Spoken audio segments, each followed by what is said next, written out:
Hello students, आज हम पढ़ेंगे संस्कृत ग्रामर अपठित अवबोध गद्यांश 3। अधोलिखित गद्यांशं पठित्वा प्रश्नान् उत्तरत्। नीचे लिखे हुए गद्यांश को पढ़कर प्रश्नों के उत्तर दीजिए। इस गद्यांश में शक्ति का महत्व बताया गया है। अस्मिन् संसारे शक्ति महिमा सर्वत्र दृश्यते। इस संसार में शक्ति की महिमा सभी जगह देखी जाती है। अस्मिन् संसारे, इस संसार में, शक्ति महिमा, शक्ति की महिमा, सर्वत्र दृश्यते, सभी जगह देखी जाती है, दिखाई देती है। शक्तिं बिना किंचित अपि कार्यम न सिद्ध्यति। शक्ति के बिना कोई भी कार्य सिद्ध नहीं होता है। शक्तिं बिना किंचित अपि कार्यम न सिद्ध्यति। शक्ति के बिना कोई भी कार्य सिद्ध नहीं होता है। इयं शक्ति बहुविधा भवति। यह शक्ति अनेक प्रकार की होती है। इयं शक्ति, यह शक्ति, बहुविधा भवति, अनेक प्रकार की होती है। यथा शरीर शक्ति, बुद्धि शक्ति, धन शक्ति, जनशक्ति, सैन्य शक्ति, राष्ट्र शक्ति च। जैसे कि शरीर की शक्ति है, बुद्धि की शक्ति है, धन की शक्ति है, जनता की शक्ति है, सेना की शक्ति है, राष्ट्र की शक्ति। आशु शक्तिषु बुद्धि शक्ति एव श्रेष्ठा भवति। इन शक्तियों में, आशु शक्तिषु, इन शक्तियों में, बुद्धि शक्ति, बुद्धि की शक्ति, बुद्धिमानी एव श्रेष्ठा भवति, ही श्रेष्ठ होती है। यस्य शारीरिकं बलं भवति परम बुद्धि न भवति तस्य तत् बलं व्यर्थम एव भवति। यस्य शारीरिकं बलं भवति, जिसमें शारीरिक शक्ति होती है, शारीरिक बल होता है, परंतु बुद्धि न भवति, बुद्धि नहीं होती है, तस्य, उसकी, तत् बलम, वह बल, व्यर्थम एव भवति, व्यर्थ ही होता है। जिसके पास शारीरिक बल होता है परंतु बुद्धि नहीं होती है, उसका वह बल व्यर्थ होता है। बलवंतम गजम बुद्धिमाना मनुष्य वशीम करोति। बलवान हाथी को, जो कि शारीरिक रूप से बहुत ही बलवान होता है, तो बलवान हाथी को बुद्धिमान मनुष्य वशी करोति, वश में करता है। बुद्धि बिना सिद्धि न मिलती। बुद्धि के बिना सिद्धि नहीं मिलती है। बुद्धिया एव विद्या प्राप्यते। बुद्धि से ही विद्या प्राप्त होती है। फिर से देखिए, इस संसार में शक्ति की महिमा सभी जगह दिखाई देती है। शक्ति के बिना कोई भी कार्य सिद्ध नहीं होता है, पूरा नहीं होती है। यह शक्ति अनेक प्रकार की होती है, जैसे कि शरीर शक्ति, बुद्धि की शक्ति, धन की शक्ति, जनता की शक्ति, सेना की शक्ति और राष्ट्र की शक्ति। इन सभी शक्तियों में बुद्धि की शक्ति ही श्रेष्ठ होती है। जिसके पास शारीरिक बल होता है परंतु बुद्धि नहीं होती है, उसका वह बल व्यर्थ होता है। उदाहरण दिया है कि जिस प्रकार से बलवान हाथी को एक बुद्धिमान मनुष्य बस में कर लेता है, तो बुद्धि के बिना सिद्धि नहीं मिलती है, बुद्धि से ही विद्या प्राप्त होती है। अब है एक पदेन उत्तरत, एक पद में उत्तर दीजिए। संसारे कस्या महिमा दृश्यते। संसार में किसकी महिमा देखी जाती है? आंसर है शक्ति। संसार में शक्ति की महिमा देखी जाती है। संसारे कस्या महिमा दृश्यते, आंसर है शक्ति। दूसरा है बुद्धिम बिना का न मिलती। बुद्धि के बिना क्या नहीं मिलता? आंसर है सिद्धि। बुद्धि बिना सिद्धि न मिलती, तो आंसर सिद्धि। पूर्ण वाक्यन उत्तरत। पहला क्वेश्चन है बलवंतम गज क वशी करोति। बलवान हाथी को कौन वश में करता है? तो आंसर होगा बलवंतम गजम बुद्धिमान मनुष्य वशी करोति। बलवंतम हाथी यानी बलवान हाथी को बुद्धिमान मनुष्य वश में करता है। विद्या कथम प्राप्यते। विद्या बुद्ध्या एव विद्या प्राप्यते। बुद्धिया एव विद्या प्राप्यते। बुद्धि से ही विद्या प्राप्त होती है। देन तीसरा है निर्देश के अनुसार उत्तर दीजिए। बलवंतम पदे का विभक्ति किम वचनम। आंसर होगा द्वितीय विभक्ति एक वचनम।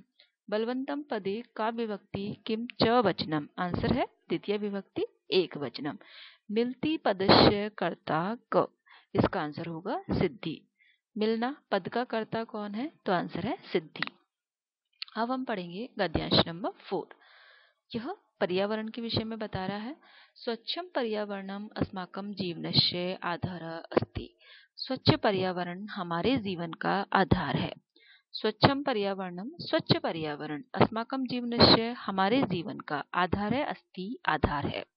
पर्यावरणस्य आधारः पुष्पिता पल्लविता वृक्षा भवन्ति। पर्यावरण का आधार फूल और पत्ते होते हैं। फूल, पत्ते और वृक्ष होते हैं। वृक्षा पर्यावरणं संतुलितं शुद्धं च कुर्वन्ति। वृक्ष पर्यावरण को संतुलित करते हैं और शुद्ध करते हैं। ते यथा काले मेघानां वर्षणे सहायका भवन्ति। जो वृक्ष होते हैं वे बादलों के बरसने में सहायक होते हैं, उनकी सहायता करते हैं। वृक्षा भूमि जलम ग्रहणन्ति। पेड़ जो भूमि होती है वह वहां से जल ग्रहण करते हैं। पेड़ों से ही भूमि जल ग्रहण करती है। जलस्य किंचित भागे तयि प्रयुज्यते अवशिष्टं जलम च वाष्परूपेण पत्राणां रंध्रेभ्यः बहिः निर्गच्छति। जल का कुछ भाग तयि प्रयुज्यते जो प्रयोग में ले जाता है वह अवशिष्ट जल के रूप में, भाप के रूप में और पत्तों के छेदों से बाहर निकलता है। इदम जलम, यह जल मेघानाम निर्माणे सहायक भवति। बादलों के निर्माण में सहायक होता है। वृक्ष पेड़ पुष्पाणाम पुष्पों के, फलानाम फलों के और औषधीनाम यानी औषधियों का भंडार होते हैं। पेड़ फूलों के, फलों के और औषधियों का भंडार होते हैं। पुनः देखिए, स्वच्छ पर्यावरण अस्माकं जीवनस्य आधारः अस्ति। स्वच्छ पर्यावरण हमारे जीवन का आधार होता है।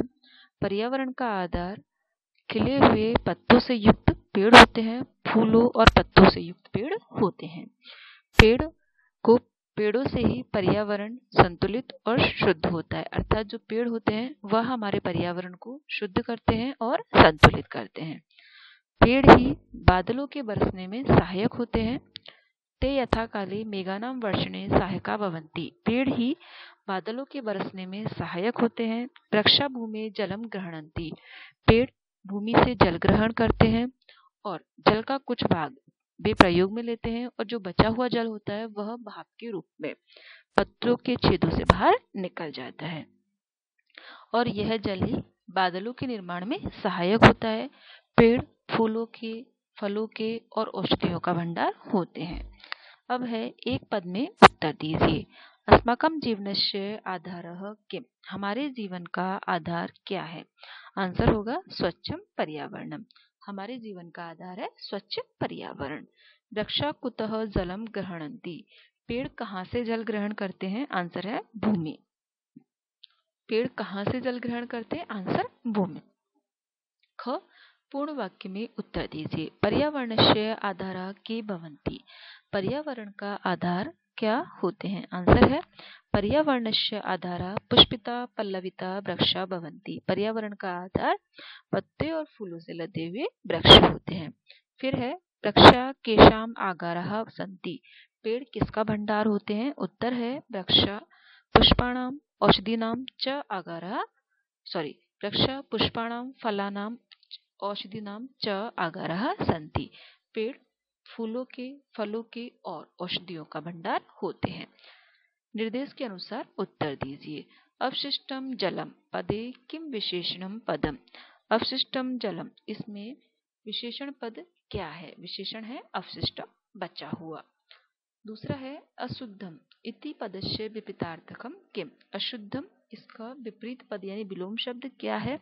तो अशुद्धम का विलोम शब्द होगा शुद्धम। अशुद्धम का विलोम शब्द होगा शुद्धम।